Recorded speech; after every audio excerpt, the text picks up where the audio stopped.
Voici l'exercice 7 de métropole, juin 2016 du brevet des collèges. C'est l'exercice sur des calculs de volume.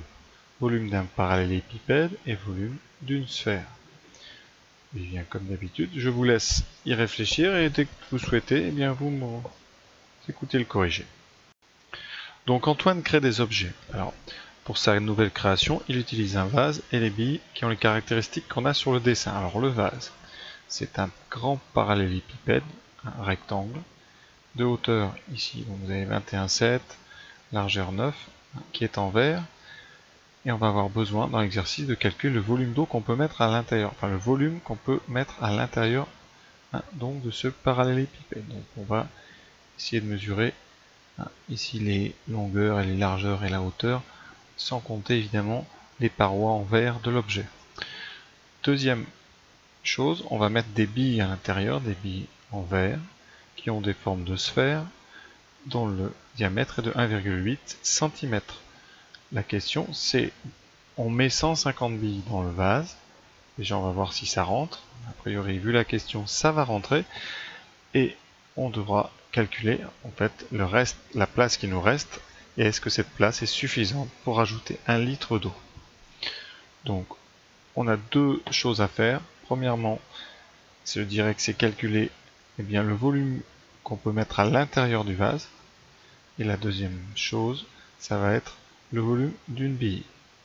Et après, avec les deux, on arrivera à voir la place qu'il nous reste. Alors, les difficultés d'exercice, je dirais, c'est tout d'abord de calculer le volume du vase. C'est pas si évident que ça, puisqu'il y a des parois en verre. Donc il va falloir faire les soustractions sans se tromper. Deuxième étape, calculer le volume d'une bille. Donc ça, c'est pas très compliqué. Mais ensuite, on a des litres. Puisque la question c'est peut-on ajouter 1 litre, et tout va être fait en centimètres. Donc il ne faudra pas qu'on se trompe, puisque vous pouvez remarquer, on ne vous donne pas d'indication entre les litres et les centimètres cubes. Donc je vous rappellerai ce que c'est et comment s'en rappeler. Alors on va commencer par le volume disponible dans le vase. Donc le vase, lui, au niveau, c'est un carré. Vous voyez, la base est carrée. C'est ce qu'on vous dit. Donc 9 x 9 x 21,7, c'est un pavé droit. C'est ça qui nous dit qu'on est dans un parallélépipède rectangle. C'est-à-dire qu'ici, vous avez un carré et des rectangles. Chaque face est un rectangle. Et celle du bas, vous avez 9 et 9. Ça sera donc un carré. Donc vous avez un carré en bas. Donc, je vais représenter que le carré ici. Vous avez donc un carré de 9 par 9. Mais vous avez quand même la largeur des parois. Et chaque paroi, en fait, tout le tour fait 0,2 de large.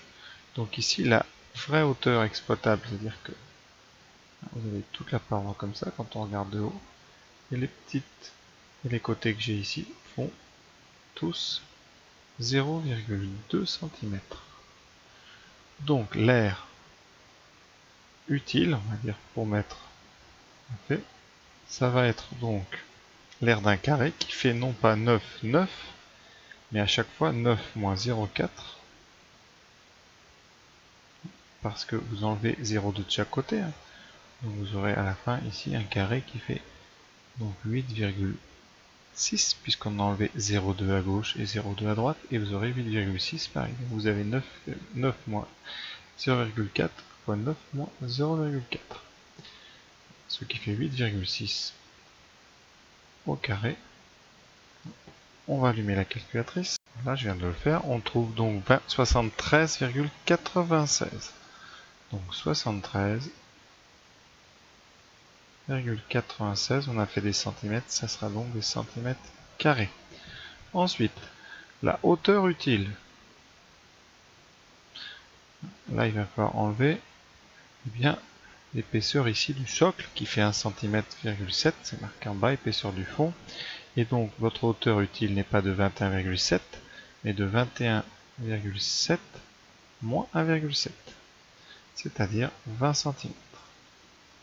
Donc, le volume utile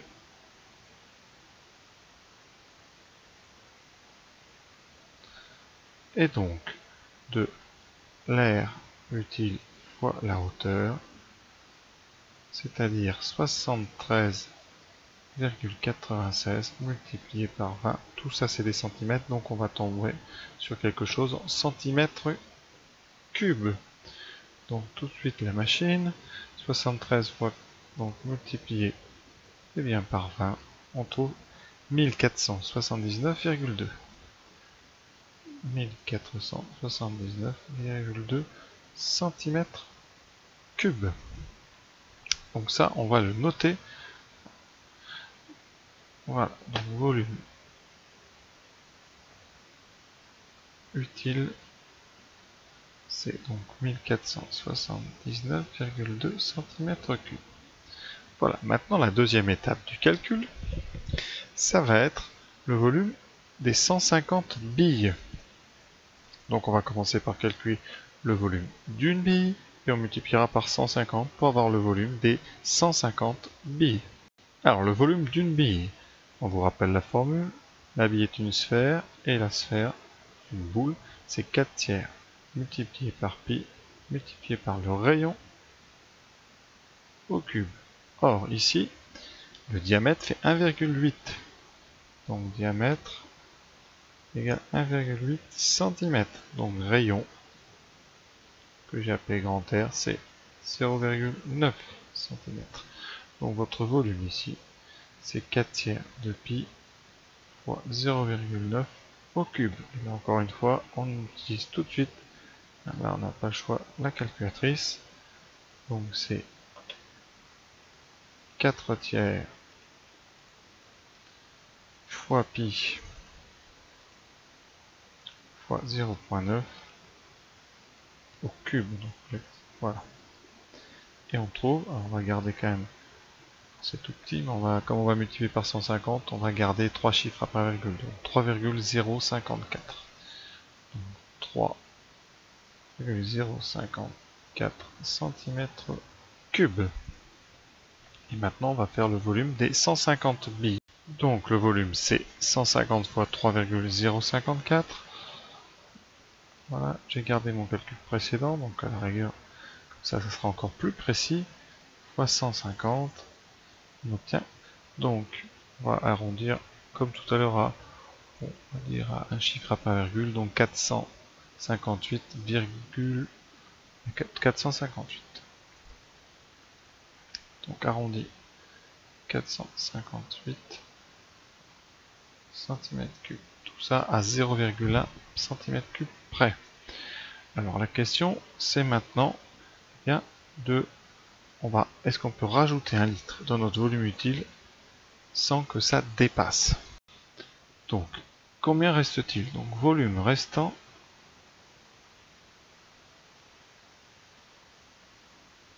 c'est donc 1479,2 moins 458. Tout ça en centimètres cubes. La calculatrice. Donc 1479,2 moins 458. On obtient 1021,2. Donc ici, 1021,2 cm3. Or, peut-on ajouter 1 litre d'eau? Je rappelle que 1 litre, c'est un cube de 10 cm de côté. C'est-à-dire, c'est comme si vos briques de lait étaient des cubes. Et bien si c'était cela, vous auriez des cubes de 10 de largeur, 10 de longueur et 10 de hauteur. Évidemment 10 cm. Donc le volume qui correspond en centimètres cubes, ça veut dire que 1 litre, c'est donc longueur, largeur fois hauteur, c'est-à-dire 10 fois 10 fois 10, et à chaque fois c'est des centimètres, donc centimètres cubes. Donc 1 litre égale 1000 cm3. C'est pour ça qu'un centimètre cube est égal à 1 millilitre, puisqu'un centimètre cube c'est un millième de litre. Donc volume restant, eh bien, est-ce que ce volume est supérieur à 1000? Or, 1021,2 cm3 est supérieur à 1000. Donc conclusion,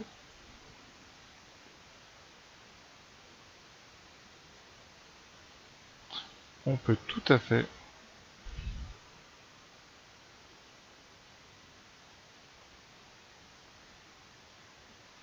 rajouter 1 litre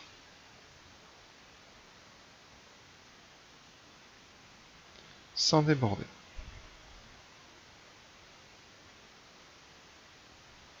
Il restera encore,